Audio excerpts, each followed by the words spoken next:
আরে দেবর, কি করছো তুমি এসব? বাসর ঘরে ঢুকেই শুরু করে দিয়েছো? ভাবি, তুমি যে কি বলো না। হয়েছে, অনেক লজ্জা পেয়েছো তুমি। যাই হোক, তুমি এদিকে আসো, তোমার সাথে আমার কিছু কথা আছে। ভাবি, কি কথা বলবে? এখানেই বলো। কি কথা? আমি তোমাকে বলছি, বউ পেয়ে তো সবই ভুলে গেছো। আসো আমার সাথে, আসো, এখানে বসো। কি কথা ভাবি? এত রাত তুমি আমাকে বাসর ঘর থেকে টেনে হেঁচড়ে নিয়ে আসলে? আরে তুমি এমন করছো কেন? তাছাড়া দেখে তো মনে হচ্ছে বাসর করার জন্য পাগল হয়ে গেছো। ধুর ভাবি, এইভাবে কি কেউ বলে না? একটু লজ্জা লাগে। আচ্ছা শোনো রাজু, এটা শুধু বাসর রাত নয়, এটা একটা মেয়ের সতী পরীক্ষার রাত। ভাবি, কি বলছো তুমি এসব? আমি তো কিছুই বুঝতে পারছি। আর আমার বউটা ওদিকে একা একা বসে ভয় পাবে না বুঝি? আচ্ছা, কি জন্য ডাকছো বলো। হয়েছে বুঝতে পারছি, তোমার বইয়ের টেনশনে তোমার ঘুম আসবে না আজ। যাই হোক, এই যে বিছনার কাপড়টা দেখছো, এই বিছনার কাপড় তোমরা বাসর করার আগে বিছনা বিছিয়ে নি, ঠিক আছে? ভাবি, কি বলছো তুমি এসব? এত রাতে এবার বিছনার কাপড় বিছাবো? তাছাড়া আমার রুমে তো বিছনার কাপড় আছে। তোমার বিছনায় যে বিছানার কাপড় বিছানো আছে সেটা আমি দেখেছি, আর আমি দেখেই তোমাকে এই সাদা কাপড়টা দিই। আর হ্যাঁ, তোমরা ঘুমানোর আগে এটা অবশ্যই বিছিয়ে নি, আর তোমার বউ যেন কোনোভাবে বুঝতে না পারে যে এই কাপড়টা আমি দিয়েছি। আর হ্যাঁ, পরের দিন সকালে আমি গিয়ে দেখ। ভাবি, কি বলছো তুমি এসব? এই বিছনার কাপড় দিয়ে ভার্জিনিটি কিভাবে টেস্ট করে? তুমি কি পাগল হয়ে গেছো নাকি? এই চুপ কর, আবার আমার মুখে মুখে তর্ক করিস। আমি যেটা বলেছি সেটাই হবে। তাছাড়া আজকাল মেয়েদের উপর কোনো বিশ্বাস নেই, কখন কার সাথে কি না কি করেছে আল্লাহই জানে। এটা আমি দেইনি, এটা আম্মা দিয়েছে। নে ধর, এটা নিয়ে বিছনায় বিছিয়ে দিবি। আর হ্যাঁ, ও যেন কোনোভাবে বুঝতে না পারে। যা। আচ্ছা, ঠিক আছে। সরি, আমি আসলে লেট করে ফেললাম, তাই না? আসলে ভাবি আমাকে ডাকছিল তো, একটু গুরুত্বপূর্ণ কথা, এই কারণে ভাবির কাছে গেছি। তুমি রাগ করো না। না সমস্যা নাই। তাছাড়া তুমি তো জানো আমি একা রুমে ভয়, তুমি আমাকে একা রুমে রেখে চলে গেলা, আমি খুব ভয় পাইছিলাম। হ্যাঁ, আমি জানি যে আমার বউটা একা একা থাকতে ভয়, এই কারণে তো তাড়াতাড়ি চলে আসি। আচ্ছা শোনো না, দেখো না যে বিছনার কাপটা কত ময়লা হয়ে গেছে। সারাদিন বাচ্চারা বিয়ে বাড়িতে এসে লাফালাফি করছে, তো অনেক ময়লা হয়ে গেছে, এটা চেঞ্জ করতে। আর তুমি এক কাজ করো, তুমি ওয়াশরুম থেকে ফ্রেশ হয়ে আসো, কেমন? আচ্ছা ঠিক আছে, আমি ফ্রেশ হতে যাচ্ছি, তুমি ততক্ষণে বিছাদরটা চেঞ্জ করে ফেলো।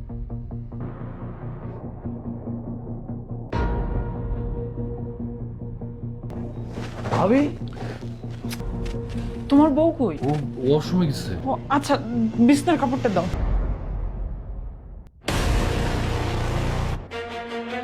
এই যে নাও, বিছানো হয়ে গেছে। আমি তাহলে আসি, হ্যাঁ?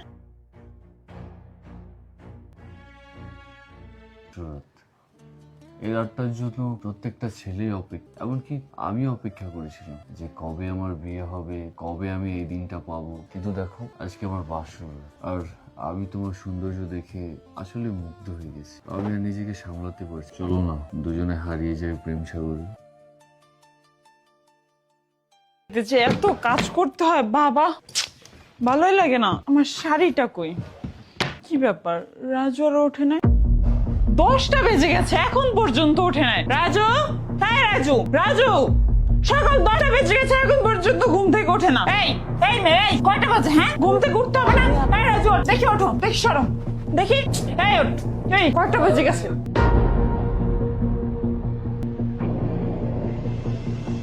দেখছিস, আমি তোকে বলছিলাম না এই মেয়ে সতী না? এই মেয়ে যদি সতী হতো তাহলে এই বিনার কাপড়ে দাগ থাকতো। আমি তোকে কতবার বলে, তুই আমার একটা কথাও শুনিসনি। তুই যদি আমার বোনটাকে বিয়ে করতি তাহলে এই দিন তোর দেখতে হতো না। আরে ভাবি, কি বলতেছো তুমি এসব? সকালবেলা তোমার মাথা ঠিক আছে? আমি সকালবেলা কি শুরু করেছি? ছি ছি ছি ছি ছি, এই মেয়ে সতী না, তোকে আমি কতবার বলে খান বরের মন সম্মান সব শেষ করে ফেলছি। আরে ভাবি, আপনি এসব কি বলছেন? আমি সত্যি না মানে? আগে আপনি আমার কথাটা তো শুনুন। এই মেয়ে চুপ করো, তোমার মতো নষ্টা মেয়ের মুখ থেকে আমি আর একটা কথাও শুনতে চাই না। আমার দেবরটাকে তো খাইছো, এখন আমি এই বাড়ির মান সম্মান সবকিছুই তো শেষ করে দিচ্ছি। আর কি বলতে চাও? হ্যাঁ থামো ভাবি, অনেক বলছো। দেখো ভাবি, আমি তোমাকে ভাবি হিসাবে না, আমি তোমাকে আমার মায়ের নজর দিই। আর তুমি কি না এসব শুরু করে দিছো? সাত সকালবেলা আমার বউকে সাদা কাপড় দিয়ে পরীক্ষা করতেছো, আমার বউ সতী না অসতী। দেখো ভাবি, এক জীবনে সবাইকে ভালোবাসা যায় না। আমি ওকে ভালোবাসি বিদায় ফ্যামিলির পারমিশন নিয়ে ওকে আমি বিয়ে করেছি। আর আজকে যদি আমি তোমার বোনকে বিয়ে করতাম, তাহলে কি তুমি তোমার বোনের সাথে এটা করতে পারতে? তোমার বোনকে বিয়ে করিনি বলে তুমি আমার বউর সাথে এরকম অত্যাচার শুরু করে দিছো, তাই না? আর তোমার বোনের কথা আমি কি বলবো? আমার বউকে বলতেছো আমার বউ না, আমার বউ অসতী, আমার বউ ভাজিনটি নষ্ট করে আসে বিয়ের আগে। আর তোমার বোন কি করতো? তোমার বোন জয়পাড়া রহিমের সাথে ধরা করছে, কি মনে করছো আমি কিছু জানি না? যদি সাদা কাপড় দিয়ে সতীত্ব পরীক্ষা করে যে তাহলে লোকেরা গুদাম ঘর থেকে সাদা কাপড় এনে সতীত্ব পরীক্ষা করতো। আর তাছাড়া কালকে রাতে আমাদের ভিতরে কিছু হয়নি, আর যদি কিছু নাই হয় তাহলে তুমি দাগ কোথা থেকে পাবে? হ্যাঁ অনেক হয়েছে, অনেক বলেছো। তাছাড়া আমার সময়ও না তোমার মাই সেম কাজটা করেছিল, আর তোমার সময় করেছি বলে তোমার গায়ে লেগে গেছে। এখন তো বউকে পেয়ে সবকিছু ভুলে গেছো। দাঁড়াও আমি মাকে বলছি। মা! আরে কি কথাবার্তা, বউকে পেয়ে সবকিছু ভুলে গেছে। দেখো তুমি ভাবির এসব কোথায় কিছু মনে করো না, ভাবি আসলে এমনই, একটু মানায় নিও কেমন?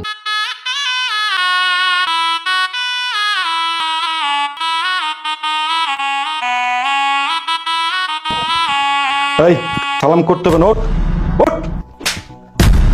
এই কি ভেবেছিস সালাম করে ভালো বউ সাজার চেষ্টা করছিস? আমি তোকে মেনে নেব?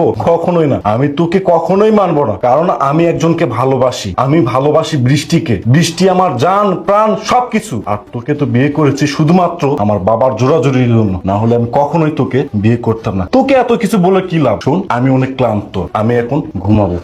আরে এটা কি কিসের বাসর? কিসের বাসর? আমি ঘুমাবো, আমি অনেক ক্লান্ত।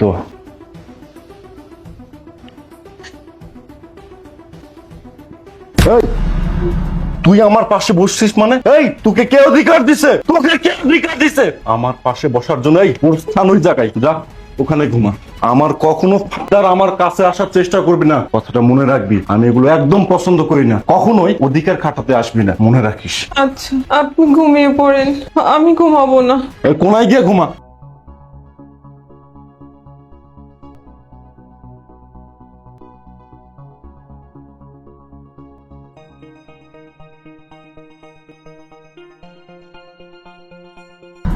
এই নিন আপনার ব্লেজার, আমি পরিয়ে দিই।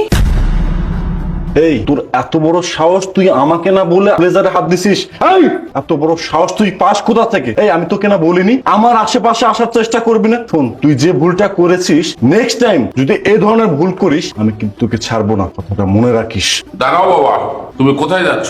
অফিসে যাচ্ছি। কেন অফিস থেকে তুমি ছুটি নাওনি? না, নেইনি। কেন নতুন বিয়ে করছো তুমি, অফিস থেকে কেন ছুটি নাওনি? আমি কেন ছুটি নিব বাবা বলো তো? এমনিতে তুমি আমাকে বিয়ে দিয়ে তুমি আমার জীবনটা নষ্ট নরক বানিয়ে দিয়েছো, নতুন করে আর কিছু করো না।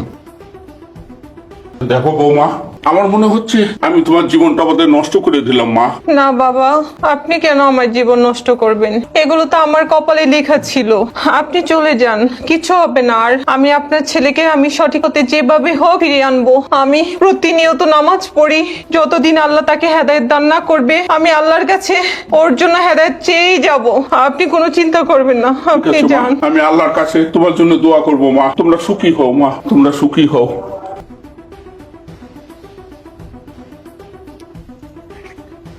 ভাবি একটা কথা বলতে চাই। তুমি আর কি বলবে ভাই?